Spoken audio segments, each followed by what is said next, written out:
Hello दोस्तों, Aryans Arihant channel में आपका स्वागत है। हमारे इस चैनल पर आपको डरावनी सच्ची भुतहा कहानियां, रहस्यमयी घटनाएं, डिटेक्टिव और एडवेंचर की कहानियां आपको सुनने को मिलती हैं। यदि आप ऐसी कहानियां पसंद करते हैं तो हमारे चैनल को सब्सक्राइब कर लीजिए। तो चलो अब चलते हैं कहानी की ओर। हर स्कूल कॉलेज अपनी किसी न किसी खासियत के लिए मशहूर होता है। कुछ खूबियां होती है तो कुछ खामियां। हिंदुस्तान में भी एक ऐसा कॉलेज है जो अपने अच्छे रिजल्ट्स और प्लेसमेंट्स के लिए जाना जाता है। अर्जुन, राखी और सुमित इसी कॉलेज में फ्रेशर्स थे, जहां फ्रेशर्स के दिल में रैगिंग होनी चाहिए। उनके सीनियर्स ने उन्हें एक और बात बताई, जिसके लिए ये कॉलेज मशहूर था और जो इस कॉलेज में पढ़ने वाले ही सिर्फ जानते थे। वहां की पुरानी बंद पड़ी बायो लैब के बारे में। सीनियर्स ने वेलकम करके सबको बताया कि कुछ भी हो जाए, लेकिन उस पुरानी बिल्डिंग में बायो लैब के आस पास भी कोई न जाए। देखते ही देखते एक सेमेस्टर बीत गया।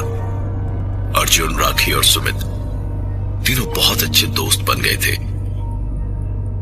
एक रात का प्लान बना नाइट आउट का, वो भी हॉस्टल के बाहर। सारा खाने पीने का सामान बटोर के कैंपस की आखिरी बिल्डिंग के पास गए। वो उनके डिपार्टमेंट की बिल्डिंग नहीं थी और उस तरफ आना जाना भी नहीं होता था, और ज्यादातर पुरानी स्टोर रूम्स वगैरह ही थे उस बिल्डिंग में। तो तीनों ने सोचा कि बस यही परफेक्ट जगह है आज की रात बिताने का। तीनों एक एक करके उस अंधेरे में सीढ़ियां चढ़ने लगे। खाली बड़ी बिल्डिंग और रात के वक्त झिंगुरों की आवाज इस माहौल को और भी ज्यादा मजेदार बना रहे थे। अर्जुन, राखी और सुमित टॉप फ्लोर पे पहुंचे ही थे कि उन्हें एक आवाज सुनाई दी।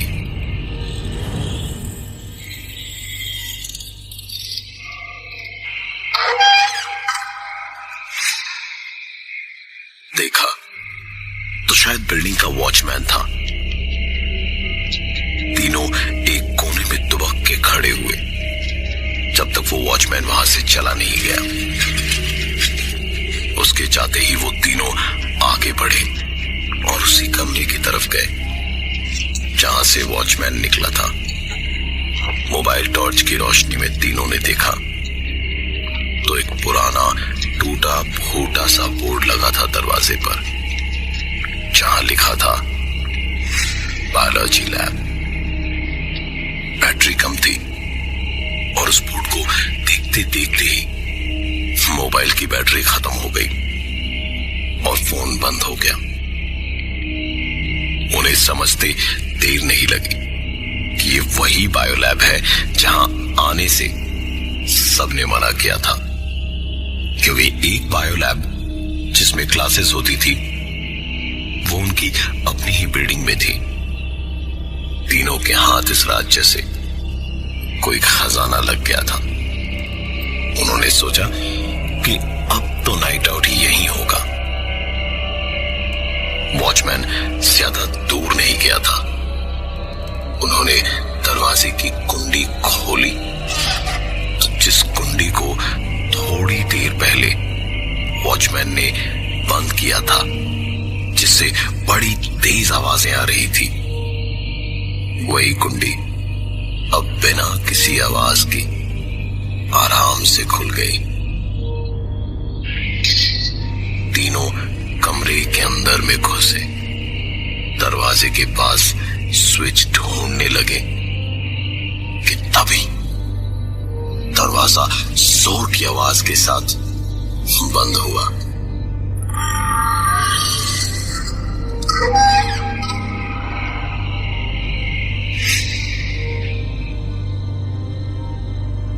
लाइट जलाने के लिए स्विच ढूंढने के लिए तीनों इधर उधर दीवारों पर हाथ चलाने लगे। अंधेरे में बाहर से आती हल्की सी रोशनी में एक स्विच बोर्ड दिखाई दिया, लेकिन उसमें स्विच नहीं थे। उस स्विच बोर्ड से कई सारे तार बाहर निकले हुए थे। अर्जुन ने आगे बढ़ के 2 तारों को मिलाया तो चिंगारियों के साथ चिड़चिड़ाता हुआ बल्ब थोड़ा सा जला, लेकिन फिर अपने आप बुझ गया और पुराने जमाने का एक पंखा बहुत तेज आवाज करके चालू हुआ और फिर आवाज करता हुआ ही चलता रहा। तीनों कुछ कर पाए उससे पहले ही उन्हें एक आवाज सुनाई दी। तीनों तुरंत दौड़ते हुए दरवाजे तक गए और दरवाजे को खोलने की कोशिश करने लगे। उनकी सारी कोशिशें नाकाम रही। अर्जुन, राखी और सुमित तीनों को अब यहां से बाहर निकलने का रास्ता ढूंढना था। तीनों एक दूसरे का हाथ पकड़े धीरे धीरे चलने लगे। 2 ही कदम बढ़ाए होंगे कि एक आवाज होना शुरू हुई।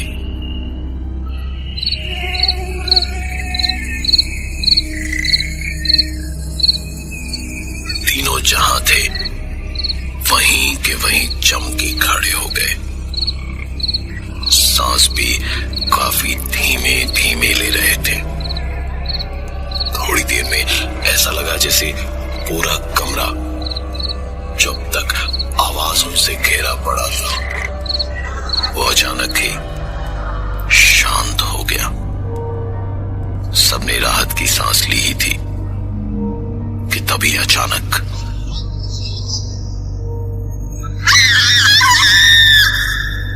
अर्जुन और सुमित दोनों ही लगभग एक साथ चिल्लाए। क्या हुआ राखी? तू ठीक तो है? चिल्लाई क्यों? राखी ने बताया कि उसके कंधे पर किसी ने हाथ रखा और वो हाथ बर्फ के जैसा ठंडा था। दोनों ने राखी को शांत रहने के लिए कहा ताकि जल्दी रास्ता ढूंढ सके बाहर निकलने का, लेकिन उनकी बात खत्म होने से पहले राखी एक बार फिर से चीखी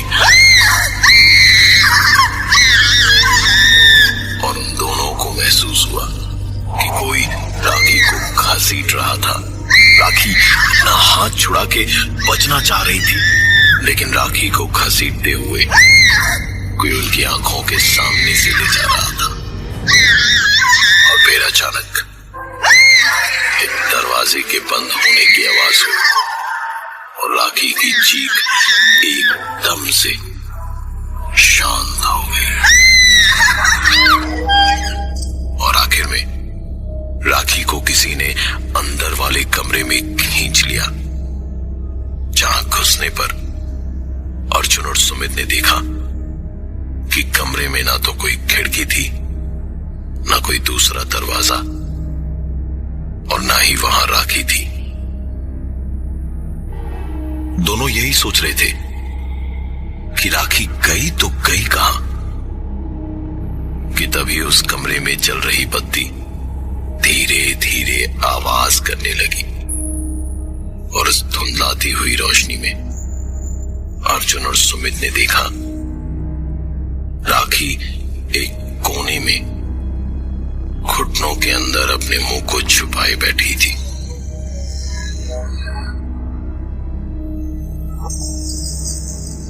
लाइट ब्लिंक होते होते अचानक से बंद हो गई। स्विच दरवाजे के बगल में ही था। अर्जुन ने लाइट चलाने को अपना हाथ बढ़ाया तो खुद ही चीख पड़ा।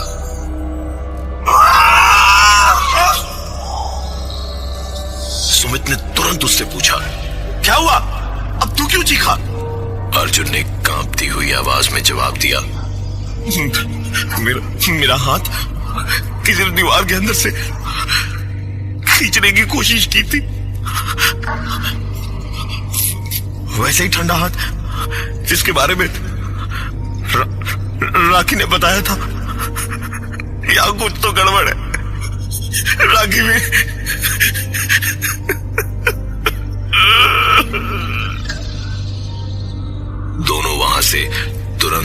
के भागे, लेकिन राखी के रोने की आवाज ने उन्हें रोक दिया।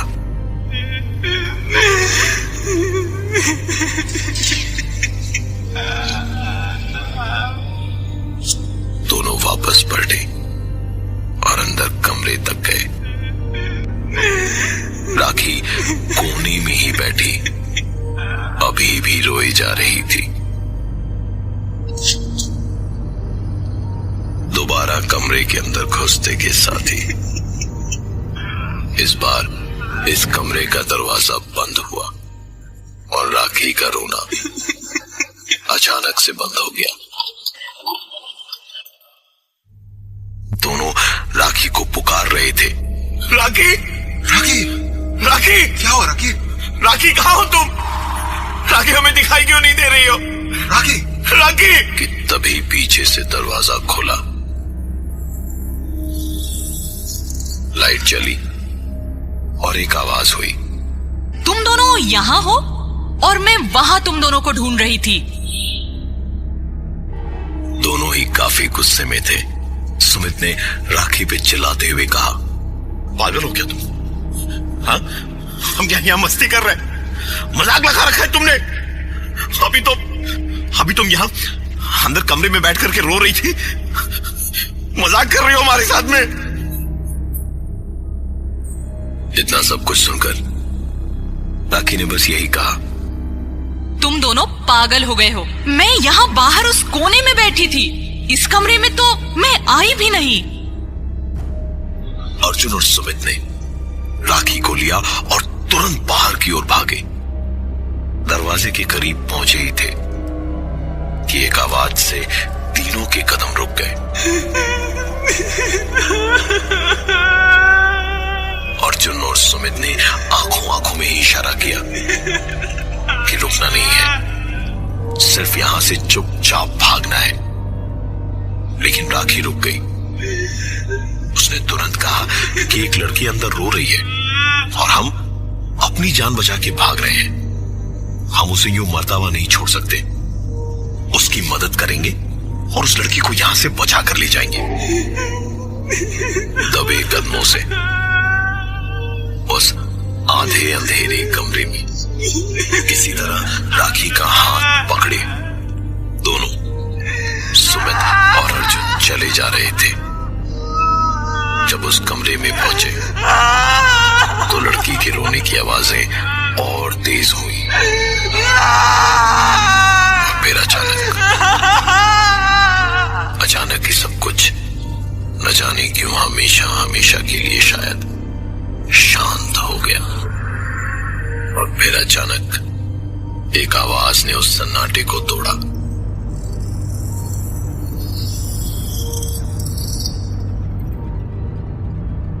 दरवाजे को खोलकर एक आदमी अंदर आया।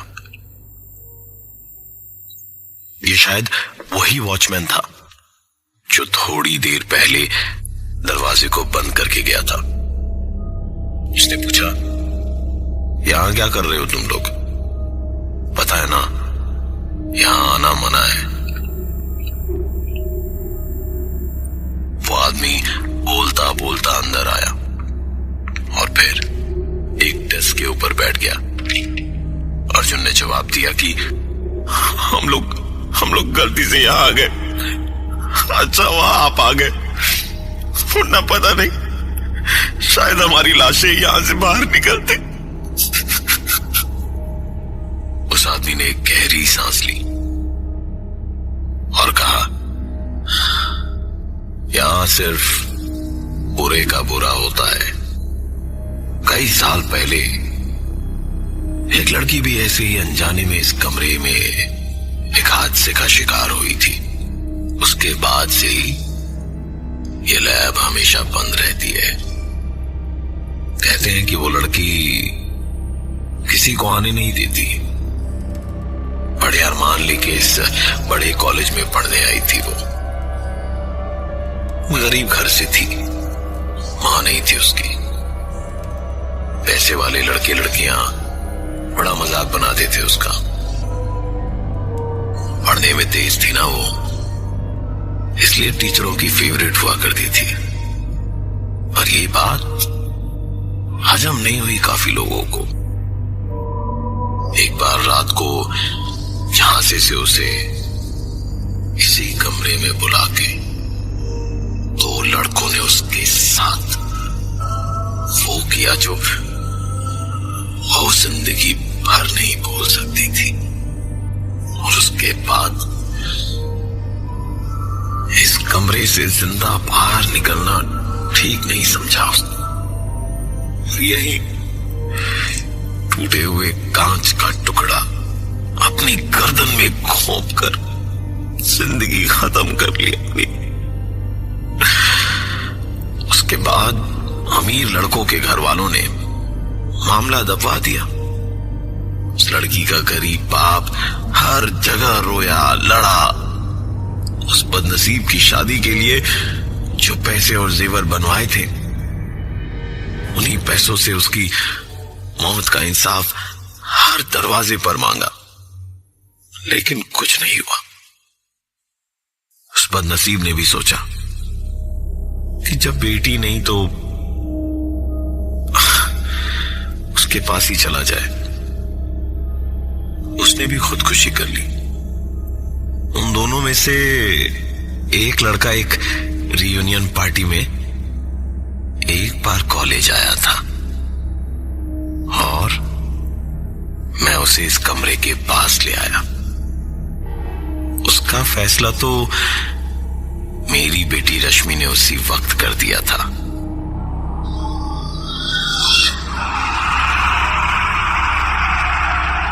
लेकिन उस लड़के की आत्मा भी यहीं फंसी है और उसी ने तुम लोगों को आज इतना परेशान किया। और रश्मि ने जब देखा कि बात हाथ से गुजर गई तो उसने मुझे बुलाया, वरना सचमुच लाशें निकलती तुम लोगों की यहां से। एक नहीं, 2 नहीं, 3 लोग रहते हैं यहां। एक अमीरजादा करण तो यही है। अब बस विक्की शर्मा एक बार आ जाए तो हम बाप बेटी को मुक्ति मिल जाएगी।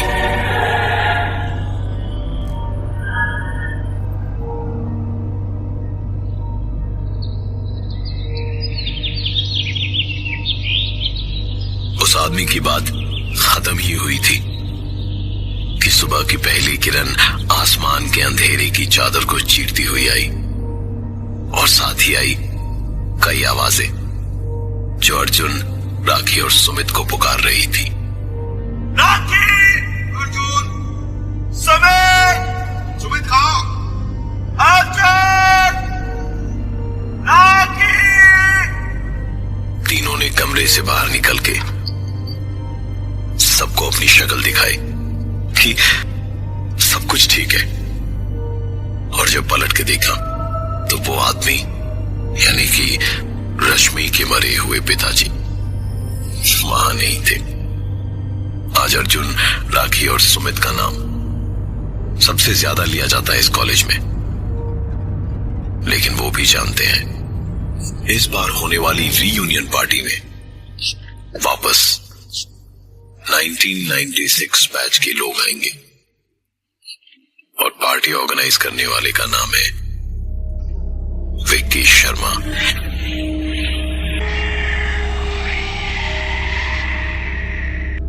फराज और शैलेंद्र बचपन के बहुत ही अच्छे दोस्त थे। फराज ने डरना कभी सीखा नहीं था और वहीं शैलेंद्र थोड़ा डर के दब के रहता था। दोनों साथ ही एक कमरा किराए पे लेकर रहते थे और जिस बिल्डिंग में रहते थे वहां के बारे में मशहूर था कि उस बिल्डिंग में कुछ तो गड़बड़ है। कोई कहता था देर रात आवाजें आती है, कोई कहता था कि एक अधमरी हालत में पूरी तरह से बदन पर चोटें लिए एक बच्चे को देखा है उन्होंने।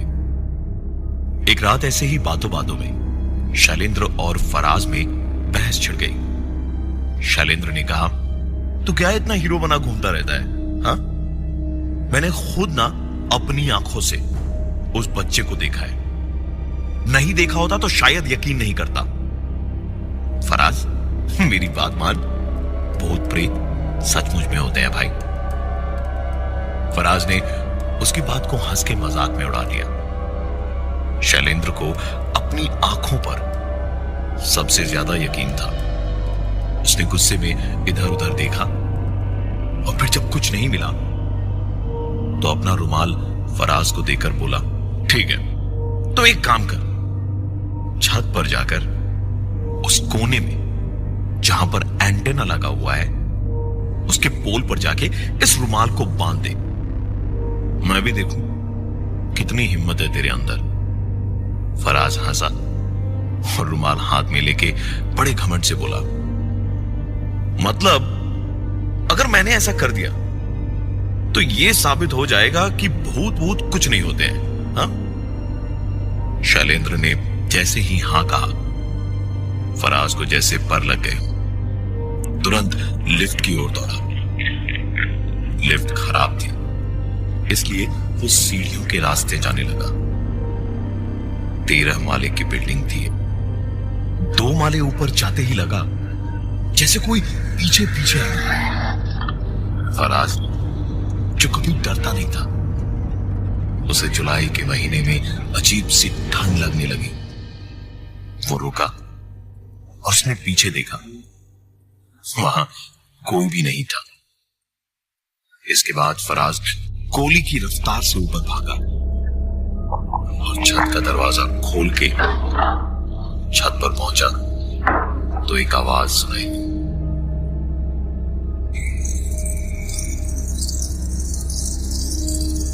फराज ने वक्त बर्बाद नहीं किया, सीधे रुमाल उस पोल पे बांध के नीचे अपने फ्लैट तक पहुंचा ही था कि एक आवाज हुई।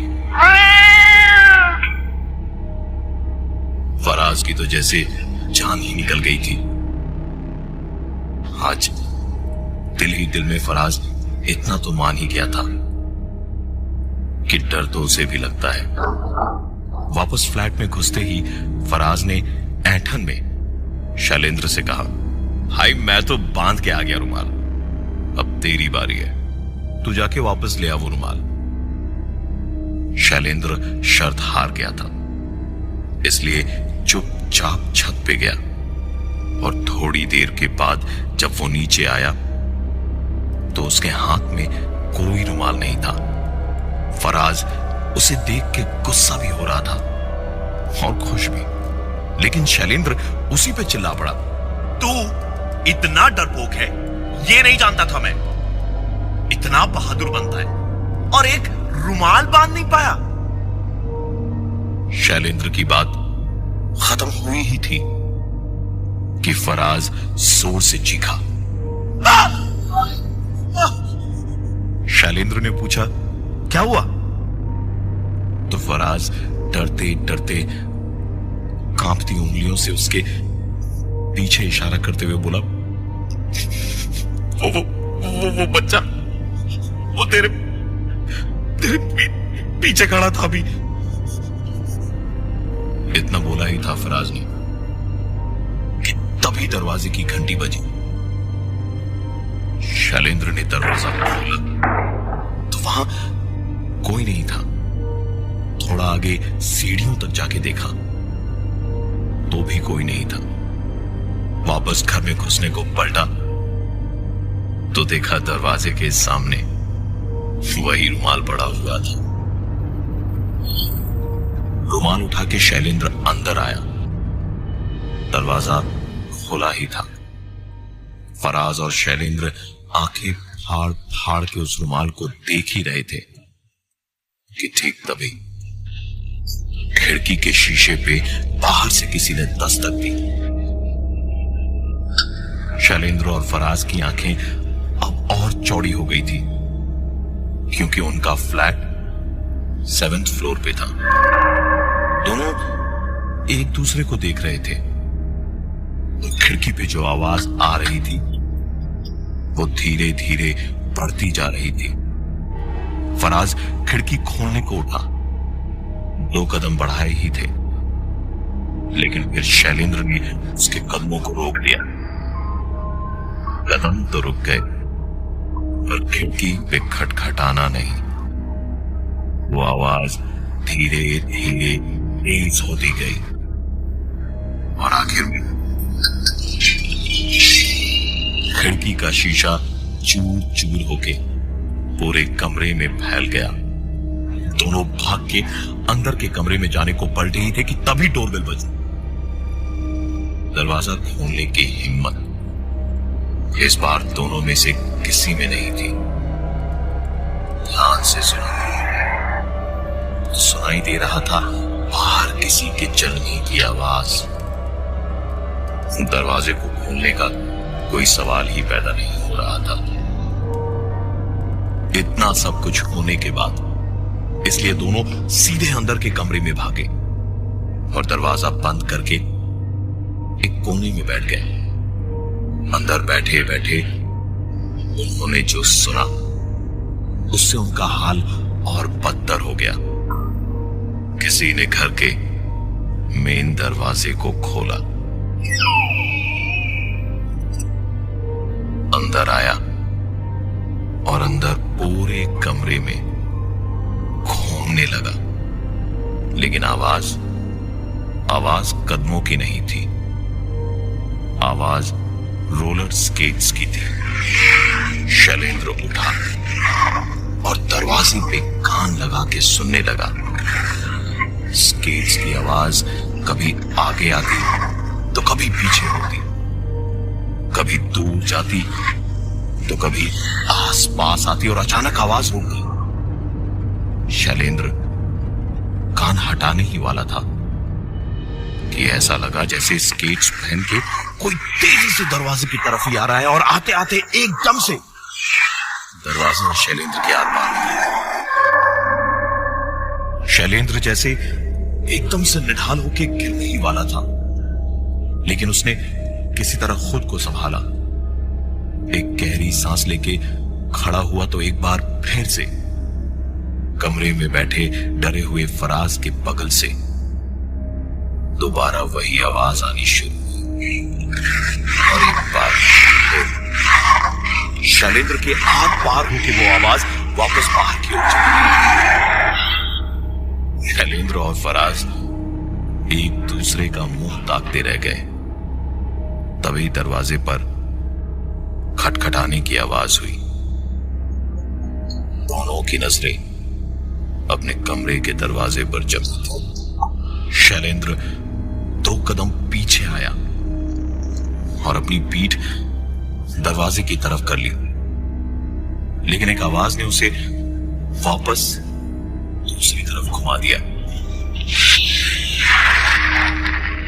पलट के देखा तो दरवाजे के नीचे से एक कागज का टुकड़ा किसी ने सरकाया था, जिस पर लिखा था प्लीज हेल्प मी। ये देखते ही शैलेंद्र को लगा कि कोई है जिसको मदद चाहिए और उसने दरवाजे को खोल दिया और दरवाजा खोलते के साथ ही शैलेंद्र को किसी ने एक झटके से खींच लिया बाहर और दरवाजा बहुत जोर से बंद कर दिया। पूरे घर में मौत जैसा सन्नाटा था। दरवाजे के बंद होते ही फराज तो जैसे बस अपनी जिंदगी को खत्म मान चुका था। शीतदिल होके भी बच्चों की तरह रो पड़ा। डरते डरते कुछ देर तो बैठा रहा, लेकिन फिर दोस्त की जान का सवाल, हिम्मत करके उठा, धीरे से बिना किसी आवाज के दरवाजे को खोला और बाहर झांका। बाहर कोई दिखाई नहीं दे रहा था। सारा सामान वैसे का वैसे ही पड़ा था। धीमे कदमों से 4 कदम ही आगे बढ़ा था फराज कि कमरे की लाइट चली गई। 1 कदम और बढ़ाया तो एक रोलर स्केट पे पैर पड़ा और फराज जमीन पे गिर पड़ा। गिरते ही उसकी आंखें चौड़ी हो गई, सांसें बिखरने लगी, क्योंकि उसकी आंखों के सामने शैलेंद्र की लाश पड़ी थी। फराज एक झटके से चौंक के उठा। जेब से मोबाइल की रोशनी में देखा तो कमरा बिल्कुल ठीक था। ना ही कोई रोलर स्केट था और ना ही कोई लाश। कमरे के फर्श पर कुछ दिखाई दिया तो वो रोलर स्केट्स के निशान थे जो एक तरफ जा रहे थे। फराज उन निशानों के पीछे गया। मोबाइल टॉर्च की रोशनी में आहिस्ता आहिस्ता जाते जाते एक जगह जहां पर निशान खत्म हुए वहीं पर फराज भी रुक गया। ये वही खिड़की थी जिसपे खटखटाने की आवाज हुई थी और शीशा चकनाचूर हुआ था। पर गौरतलब बात यह है कि कहीं भी कांच के टुकड़े नहीं थे और खिड़की अपनी जगह पर मौजूद थी। फराज ने खिड़की से झांक के देखा तो शैलेंद्र नीचे खड़ा फराज को नीचे आने का इशारा कर रहा था। फराज की जान में जान आई कि शैलेंद्र ठीक है। वहीं से बोला, तू वहीं रुक, मैं आ रहा हूं नीचे। इतना कह के फराज वहां से बाहर की ओर भागा और दौड़ता हुआ नीचे वहीं पहुंचा जहां शैलेंद्र खड़ा था। लेकिन जब पहुंचा तो शैलेंद्र वहां नहीं था। पता नहीं उसे क्या सूझा कि वापस खिड़की की ओर ऊपर देखा। शैलेंद्र खिड़की पे खड़ा वैसे ही फराज को ऊपर आने का इशारा कर रहा था जैसे कुछ देर पहले नीचे खड़े होकर उसे नीचे की ओर आने का इशारा कर रहा था। सीधी बात तो यह थी कि कुछ भी ठीक नहीं था। फराज ऊपर देखता हुआ वहां से भागने की सोच रहा था कि उसकी आंखों के आगे अंधेरा छाने लगा और फिर जब उसकी आंख खोली तो एक आवाज उसके कानों में कुछ कह रही थी, बड़ा बहादुर है ना तू, किसी से नहीं डरता। चल उठ, रुमाल बांध। उठना, बांधना रुमाल। आंखें धीरे धीरे खोली तो फराज ने देखा वो उसी कमरे में था जहां वो और शैलेंद्र थे और एक बहुत धीमी सी आवाज उसके कानों में आ रही थी जो आवाज किसी और की नहीं बल्कि शैलेंद्र की थी। फराज भाई, मुझे निकाल यहां से। फराज तू मुझे सुन रहा है ना? मुझे निकाल यहां से। फराज तू सुन रहा है ना? फराज, मुझे यहां से निकाल लेना भाई, मुझे यहां से निकाल लेना। फराज को इस बात की राहत मिली कि शैलेंद्र ठीक है और जिंदा है। उस आवाज का पीछा करते हुए फराज कमरे से बाहर गया। फराज भाई, फिर गौर से सुन के फ्लैट के बाहर आया और उसी आवाज का पीछा करते हुए एक एक करके सीढ़ियां चढ़ने लगा। सुन रहा है ना? फराज रुकना चाहता था, वो अपने कदमों को आगे नहीं बढ़ाना चाहता था, लेकिन शैलेंद्र की जान में छत पर पहुंचा। फराज तो आवाज साफ हुई। मुझे निकाल यहां से। समझ आ रहा था कि आवाज यहीं से आ रही है और इतनी बड़ी छत पे सिर्फ एक स्टोर रूम ही था जहां पर किसी को बंद किया जा सकता था। फराज उसी तरफ पाइप्स के ऊपर से उछलता हुआ दौड़ता हुआ स्टोर रूम के सामने पहुंचा। आवाज फराज भाई अभी भी आ रही थी। मुझे निकाल यहां से। फराज ने उस लोहे के दरवाजे की कुंडी को खोलने के बाद वहां जो कुछ भी देखा उसे देख उसके मन में बस एक ही सवाल आ रहा था कि मैं क्यों छत पर आया, क्योंकि स्टोर रूम के दरवाजे को खोलने के बाद फराज की आंखों के सामने वही बच्चा खड़ा था, अपने हाथों में रुमाल लिए और फराज की तरफ अपने हाथों को बढ़ाए हुए। फराज हड़बड़ा के 4 कदम पीछे हटा तो लड़खड़ा के सर के बल गिर पड़ा। स्केट्स की आवाज एक बार फिर से फराज के कानों में पड़ रही थी। उसने छत पर नजर दौड़ाई तो देखा शैलेंद्र वहां खड़ा था, जैसे खुली आंखों से भी बेहोश था। वो बिल्कुल हिलडुल नहीं पा रहा था और स्केट्स की आवाज उसके पास जा रही थी। फराज शैलेंद्र को आवाजें दे रहा था, लेकिन शैलेंद्र को शायद कुछ सुना ही नहीं दे रहा था। स्केट्स की आवाज धीरे धीरे तेज होती गई और शैलेंद्र एक झटके से चल के छत के नीचे गिरा, जैसे किसी ट्रक ने उसे धक्का मार के हवा में उछाला।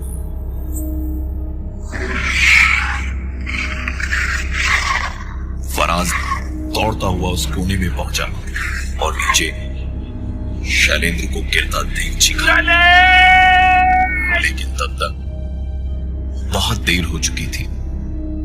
शैलेंद्र की लाश नीचे खून में डूबी पड़ी थी और फराज अपने आप को कोसता हुआ वहीं खड़ा था। रोते रोते उसके कानों में दोबारा एक आवाज आई।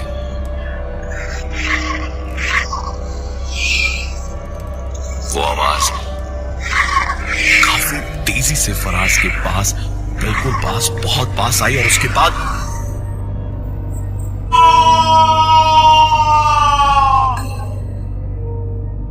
कॉम्प्लेक्स के फर्श पर 2 लाशें पड़ी थी, शैलेंद्र की और उसके बगल में फराज की, और ठीक बगल में एक रुमाल पड़ा था जिस पे लिखा था प्लीज हेल्प मी।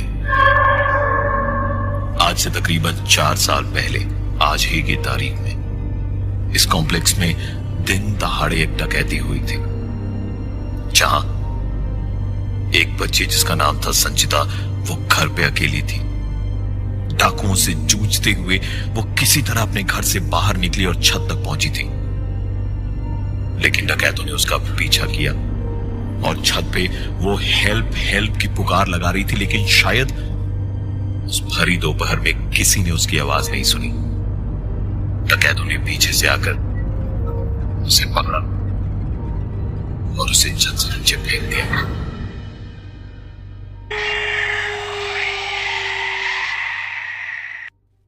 सूरज अपनी गाड़ी हाईवे पर ड्राइव कर रहा था। रात का वक्त था और कुछ ही देर पहले जहां बहुत तेज बारिश हो रही थी, वहीं अब बूंदाबांदी ही थी, लेकिन रह रह के आसमान में बिजलियां कड़क रही थी। सूरज वैसे तो गाड़ी ठीक ही चलाता था, लेकिन आज शायद कुछ जल्दी में था। ड्राइव करते करते सबसे ज्यादा ध्यान पड़ता है तब जब कोई अचानक पास से ओवरटेक करने की कोशिश करे, और कुछ यूं ही सूरज के साथ भी हो रहा था। एक गाड़ी बाईं तरफ से डिपर देके एकदम सट के चलने लगी। सूरज ने कुछ देर देखा, लेकिन जब वो आगे नहीं बढ़ा तो सूरज ने हॉर्न दिया और आगे बढ़ गया। उस गाड़ी वाले ने भी यही किया, एक बार फिर डिपर दिया और हॉर्न देते हुए करीब आया। इस बार ड्राइवर ने खिड़की का शीशा नीचे किया और अपने हाथों की उंगलियों से इशारा करते हुए कहा, शायद पीछे की सीट पर कोई है। सूरज ने पीछे की सीट पर तुरंत देखा तो एक नजर में उसे कुछ नहीं दिखा।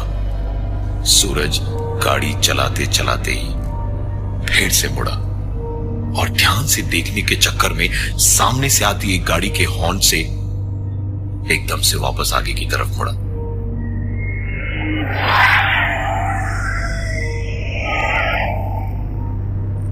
एक्सीडेंट होते होते बचा था। सूरज ने एक बार फिर ध्यान से गाड़ी चलाना शुरू किया। गाड़ियां आती जाती रही अगल बगल से और तकरीबन 2 किलोमीटर ही आगे निकला था सूरज वहां से कि दोबारा वही गाड़ी आई और फिर से वही आदमी पीछे की सीट की ओर इशारा करने लगा। इस बार सूरज ने अपनी गाड़ी के शीशे चढ़ा दिए और गाड़ी की स्पीड बढ़ाकर आगे निकल गया। तकरीबन 100 मीटर जाते ही रियर व्यू मिरर पे नजर गई तो देखा जैसे एक आदमी उसकी गाड़ी की बैक सीट पर बैठा था।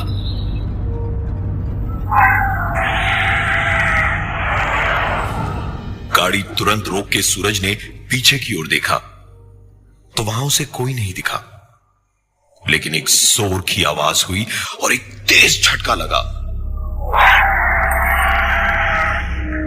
जैसे किसी गाड़ी ने टक्कर मारी। हाथ पैर का दर्द संभाल के सूरज बाहर निकला और जो देखा उसने परेशान सूरज को और भी ज्यादा परेशान कर दिया। गाड़ी के पीछे बहुत बड़ा सा टेंट था और टेल लाइट्स फूट चुकी थी, जबकि कोई गाड़ी पीछे थी ही नहीं। दूर दूर तक पूरा हाईवे सुनसान और खाली पड़ा था। सूरज पैर पटक के गुस्से में गाड़ी में वापस बैठा और एक बार फिर से उसने अपनी गाड़ी बढ़ाई।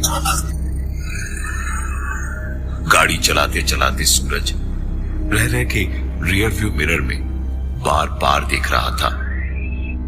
एक मोड़ पर मुड़ने के बाद सूरज ने फिर से रियर व्यू मिरर में देखा तो उसे एक आदमी बार बार हाथ हिलाकर गाड़ी को रोकने का इशारा करता हुआ नजर आया और थोड़ी देर के बाद वही इंसान उसकी गाड़ी के पीछे पीछे दौड़ता हुआ दिखा। हाईवे का एक ही उसूल है, कभी सुनसान इलाके में गाड़ी नहीं रोकनी चाहिए। सूरज ने भी वही किया, गाड़ी की स्पीड बढ़ा दी और दौड़ता हुआ आदमी कितना पीछा कर लेगा गाड़ी का, यही सोचकर गाड़ी बढ़ाए जा रहा था कि कुछ ही देर बाद उसका दिखना बंद हो गया। सूरज ने एक सांस ली और गाड़ी की स्पीड कम करनी चाहिए, लेकिन ये हुआ नहीं। सूरज अपनी लाख कोशिशों के बाद गाड़ी बंद करना तो दूर, गाड़ी की स्पीड जरा सी भी कम नहीं कर पाया और एक मोड़ पर जाकर सूरज की गाड़ी एक पेड़ से जा टकराई थी। सर से फट के खून बह रहा था और वो बेहोश भी था और होश में भी था। उसे सब कुछ बहुत ही दबा दबा सुनाई दे रहा था। सूरज को सुनाई दिया कि एक एम्बुलेंस दूर से आ रही थी। एम्बुलेंस की आवाज से समझ आ रहा था कि वो धीरे धीरे करीब आ रही है और कुछ ही देर में अपने बदन में हलचल और आदमियों की उसने आवाज सुनी।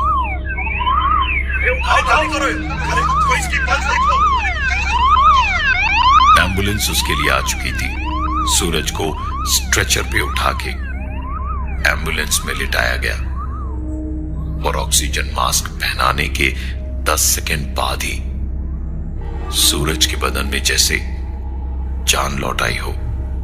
जोर जोर से सांस लेता हुआ एकदम से जैसे वो गहरी नींद से जागा और उसके दिमाग में कुछ ही घंटों पहले यहां से आगे थोड़ी दूर पर जो कुछ भी हुआ वो सब कुछ याद आने लगा।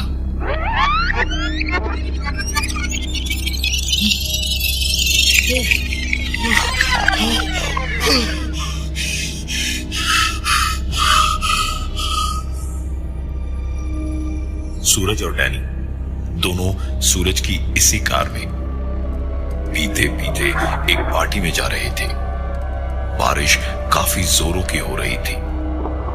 हाईवे पे बढ़िया बारिश हो रही हो तो ड्राइव का मजा ही अलग होता है। दोनों मस्ती में जा भी रहे थे। पता नहीं कब किस बात पे दोनों में झगड़ा होने लगा।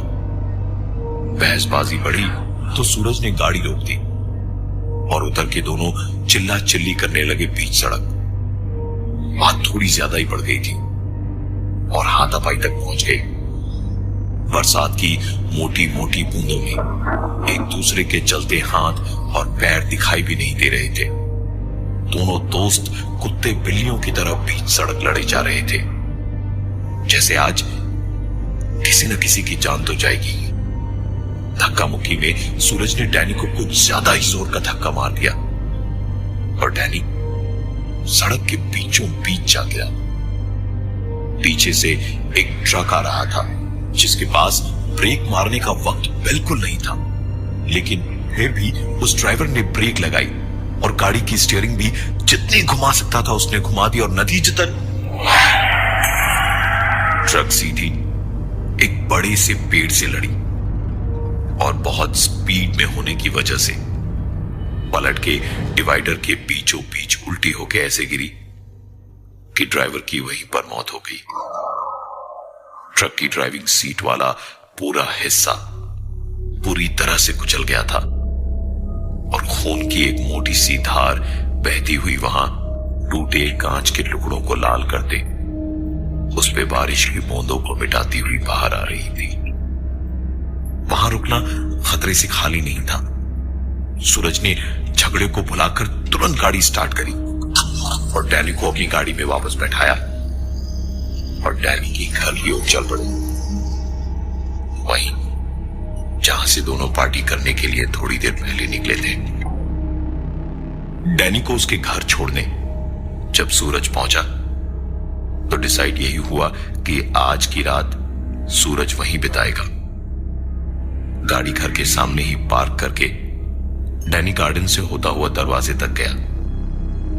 लाइट चल रही थी, लेकिन फिर भी न जाने क्यों डैनी बार बार क्यों इधर उधर देखे जा रहा था। शायद डैनी को किसी चीज से डर लग रहा था। सूरज जब गाड़ी लगा के पहुंचा तो देखा डैनी चाबियों से जूझ रहा था और ठीक से चाबी तक नहीं लगा पा रहा था दरवाजा खोलने के लिए। डैनी के हाथ लाल हो गए थे, उसकी एक दो उंगलियां भी उस झगड़े के कारण छिल गई थी। सूरज ने उससे चाबियों का गुच्छा छीन लिया और उसके बाद खुद कोशिश करने लगा। तकरीबन 4-5 बार चाबी घुमाने से भी दरवाजे का लॉक टस से मस नहीं हुआ। सारी चाबियां ट्राई कर ली थी, लेकिन दरवाजा नहीं खुला। सूरज ने सोचा कि डैनी को लेकर अपने घर चला जाए, लेकिन जैसे ही दोनों सूरज के घर की ओर जाने को पलटे, डैनी अभी भी डरा हुआ था और शॉक में था। दोनों घर के अंदर घुसकर कमरे के अंदर बैठे ही थे कि तभी डैनी के घर के गेट के बाहर एक आवाज से दोनों का घर के बाहर की बाउंड्री और गार्डन में कितना नुकसान हुआ होगा, ये देखने को जैसे ही सूरज ने दरवाजा खोला तो देखा कोई गाड़ी, कोई एक्सीडेंट ही नहीं हुआ था और हॉर्न की आवाज भी नहीं थी। सूरज ने दरवाजा तुरंत बंद किया और उसके पलटने से पहले ही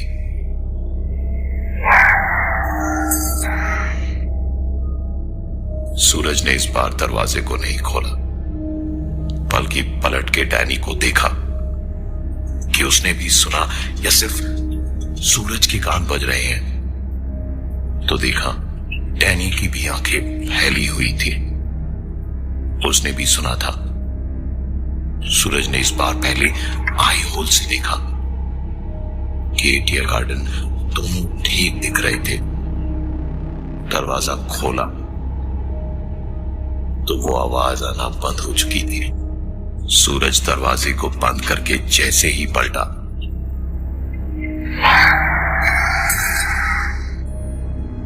इस बार सूरज ने दरवाजा नहीं खोला और न ही डैनी से कुछ कहा। दूसरे कमरे में जाके खिड़की से बाहर की ओर देखा तो एक बार फिर से सूरज जाकर डैनी के पास बैठा ही था। डैनी जैसे होश में भी बेहोशी में था। अचानक ही डैनी इधर उधर देखने लगा, जैसे कोई जानवर अचानक किसी आवाज को सुन के ध्यान से सुनने लगता है। ध्यान से सुना तो आवाज उसके पास वाली दीवार पे हो रही थी। डैनी डरता डरता उठा, उस दीवार से आती आवाज को ढूंढता हुआ गया। कान लगा के आवाज को गौर से सुनने की कोशिश की तो उसका सर बालों से पकड़ के किसी ने खींचा और जोर से दीवार पे मारा। पलट के सर पकड़े देखा तो वो और कोई नहीं, उसका दोस्त सूरज ही था। सूरज इस पर रुका नहीं, उसने और 2-3 बार जोर जोर से डैनी का सर दीवार पे मारा और जब डैनी सूरज पर चीखा तो सूरज जैसे किसी बेहोशी से जागा था और उसने पूछा, अब क्या हुआ डैनी? अरे तेरे तो खून निकल रहा है। मैं पट्टी बांध देता हूं। लेकिन ये बोलते ही पट्टियां और दवाओं को लाने के बजाय उसने फिर से एक बार डैनी के सर को पकड़ा और दीवार पर देख। सूरज ने एक बार फिर रुककर वैसे ही पट्टी लाने की बात कही। अरे यार, तेरे सर से तो बहुत खून निकल रहा है, मैं अभी तेरे लिए पट्टी लेकर के आता हूं। डैनी ने एक सांस ली ही थी और सूरज दवाई लाने के लिए पलटा ही था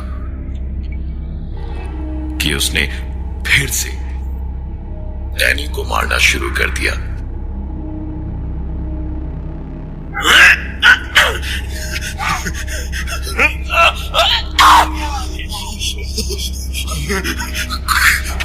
खून,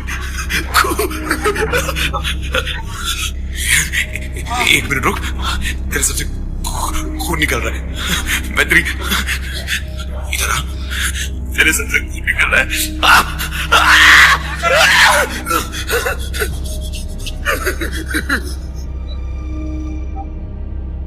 डैनी के सर से काफी खून बह चुका था, पर उसके बावजूद सूरज रुका नहीं और उसका सर पकड़कर दीवार पर तब तक मारता रहा जब तक कि डैनी की मौत नहीं हो गई। अपने सबकॉन्शियस माइंड में सूरज को पता चला कि उसी ने अपने फ्रेंड की हत्या की थी और इसी के साथ वो अपनी बेहोशी से जागा। अभी भी वो एम्बुलेंस में था और ऑक्सीजन मास्क लगा हुआ था। आंखों के सामने से अंधेरा धीरे धीरे छट रहा था और उसे एम्बुलेंस के अंदर चीजें दिखना शुरू हो रही थी कि तभी उसके कानों में धीमी धीमी एक आवाज आना शुरू हुई। आंखें खोलते ही उसने पूछा, अब हॉस्पिटल कितनी दूर है? उस आदमी ने गाना बंद किया और हंसते हुए कहा, हॉस्पिटल कितना भी दूर हो पहुंच नहीं पाओगे। मैं भी नहीं पहुंचा था। मेरी बीवी, मेरे बच्चे सोच रहे हैं कि मैं सुबह घर आ जाऊंगा, पर कैसे? मैं तो यहाँ हूं ना। उसका इतना कहना था कि सूरज जोर जोर से चीखने और चिल्लाने लगा, मुझे खोलो, जाने दो मुझे, जाने दो मुझे यहाँ से, मैं ठीक हूँ, मुझे जाने दो यहाँ से। उसकी चीख पुकार सुन एम्बुलेंस में बैठा अटेंडेंट उसे संभालते हुए बोलने लगा, ओ साहिब, क्या करते हो? बैठो ना शांति से, एक्सीडेंट हुआ है तुम्हारा, आराम से लेटे रहो, कोई नहीं है इधर में। सूरज ने एकदम से तुरंत आंखें खोल के देखा। एम्बुलेंस में वो अटेंडेंट उसे पकड़े हुए था और चारों तरफ देख के जब वो आदमी सूरज को दोबारा नहीं दिखा, तब कहीं जाके वो आंखें मूंद के गहरी सांस लेके लेटा था। एम्बुलेंस के चलने की आवाज अभी भी आए जा रही थी। सूरज भी अब सोच रहा था कि शायद सब कुछ बेहोशी में देखा सपना था कि तभी सूरज के पैरों के ठीक पास वही ट्रक ड्राइवर दोबारा सूरज को दिखाई दिया मुस्कुराता हुआ। सूरज का चीखना, चिल्लाना और हाथ खोलने को छटपटाना एक बार फिर से शुरू हो गया।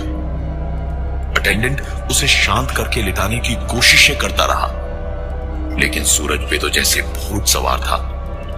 जिंदा रहने की चाहत ने उसमें इतनी ताकत भर दी थी कि वो अटेंडेंट कुछ नहीं कर पा रहा था, जबकि जिसे सिर्फ सूरज देख पा रहा था वो सिर्फ पैरों के पास खड़ा मुस्कुराए जा रहा था। पीछे हो रही इतनी आवाजें और गाड़ी का बार बार हिलना महसूस करके ड्राइवर ने एक झलक पीछे देखने को चारों का खोला। वो पीछे हो रही उठापटक देखते उसी में खो गया। और तभी अचानक पुलिस की पेट्रोलिंग टीम वहां मौके वारदात पे खड़ी थी और मुआयना कर रही थी पूरे इलाके का। और सबने एक ही बात कही, लगता है कोई पी के शायद ट्रक चला रहा था, टक्कर मार गया इन्हें। चेक नाके पे देखो कौन कौन से नंबर की ट्रकें गई है और अगले नाके पर खबर कर दो। लेकिन जिसे जो काम करना था वो अपना काम करके निकल गया था।